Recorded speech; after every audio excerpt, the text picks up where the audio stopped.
मध्य प्रदेश सरकार के कैबिनेट मंत्री एवं ग्वालियर जिले के प्रभारी तुलसी सिलावट गुरुवार को ग्वालियर दौरे पर रहे। मीडिया से बातचीत के दौरान जिले के विकास को लेकर पूछे गए सवाल पर मंत्री कुछ नाराज नजर आए और पत्रकारों से सवाल सोच समझकर पूछने की बात कही। बाद में डबरा स्थित नवनिर्मित नवग्रह शक्तिपीठ पहुंचने पर मंत्री ने अपने बयान पर सफाई देते हुए कहा कि उनका उद्देश्य किसी की भावना को ठेस पहुंचाना नहीं था। यदि उनके शब्दों से मीडिया का सम्मान आहत हुआ है तो वे अपने शब्द वापस लेते हैं और खेद प्रकट करते हैं।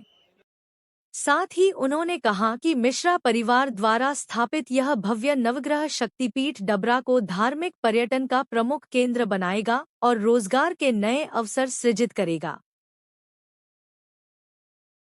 आपके साथ संदीप शर्मा और आप देख रहे हैं जनतंत्र की आवाज।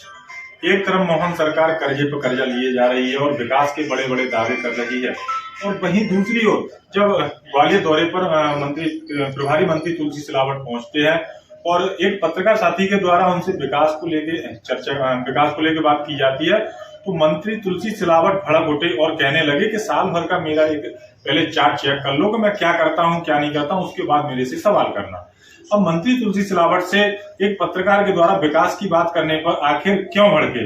क्या आपकी सरकार कर्जा नहीं ले रही है? तो विकास की बात पत्रकार ने की तो आप भड़के क्यों? जब डबरा मंत्री तुलसी सिलावट पहुंचे और पत्रकार वार्ता के दौरान मीडिया से बोलते हुए दिखाई दिए कि जो मैंने बोले हैं तो मैं अपने बोल वापस लेता हूं और मेरी किसी भी तरह की किसी को ठेस पहुंचाना ऐसी मन में मंशा नहीं थी और मैं अपने बोल वापस लेता हूं। लोगों का कहना था कि मुंह से निकली हुई बोली और बंदूक से निकली हुई गोली कभी वापस नहीं ली जा सकती।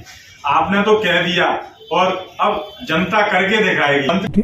ग्वालियर की जो बदहाली किसी से इस टाइम छुप नहीं रही है, चाहे हम गड्ढों रोडों की बात करें, चाहे हम हॉस्पिटल की बात करें, लेकिन आपकी कोई प्रतिक्रिया नहीं आती है। जब महाराज आते हैं तभी आप शहर में एक्टिव होते हैं, उसके बाद आप दिखाई नहीं देते हैं।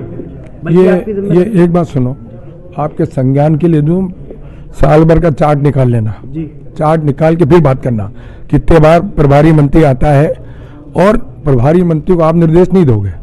मैं आपको कह रहा हूँ, आप समस्या के लिए मुझे अवगत कराओ, मैं सहमत हूँ, एक जागरूक पत्रकार हो, मेरे भाई हो, मैं पर ये जो भाषा आप बोल रहे हो इसको वापस लो, ये अच्छी बात नहीं है।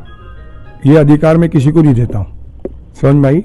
मेरा लेखा जोखा मेरी पार्टी रखती है, मेरी सरकार रखती है, और मैं आपको फिर कह रहा हूँ ग्वालियर के हित में आपने बात बोली है।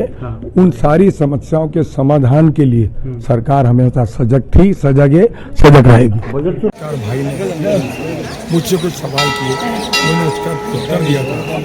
कभी उनको ऐसा लगता है कि मैंने कहा था शब्द वापस लो, वो नहीं लेते, मैं अपने शब्द में वापस लेता हूँ, और उनके सम्मान के लिए कभी भी कोई कमी न थी, ना है, ना मेरा भाव पहले था, ना अब है, और मैं अपने आप को ऐसा लगता है कि उनके सम्मान को तो मैं खेद देता हूँ। आप नवग्रह शक्तिपीठ पहुंचे हैं, कैसा? इससे बड़ा मैं कहता हूँ विश्व में भी एक हमारे मध्य प्रदेश शासन डॉक्टर मिश्रा जी ने एक अद्भुत काम किया। मैं उस ईश्वर से ये प्रार्थना करता हूँ, ईश्वर इस व्यक्ति को इतनी शक्ति देना जो संकल्प वो पूरा कर सके। केंद्रीय मंत्री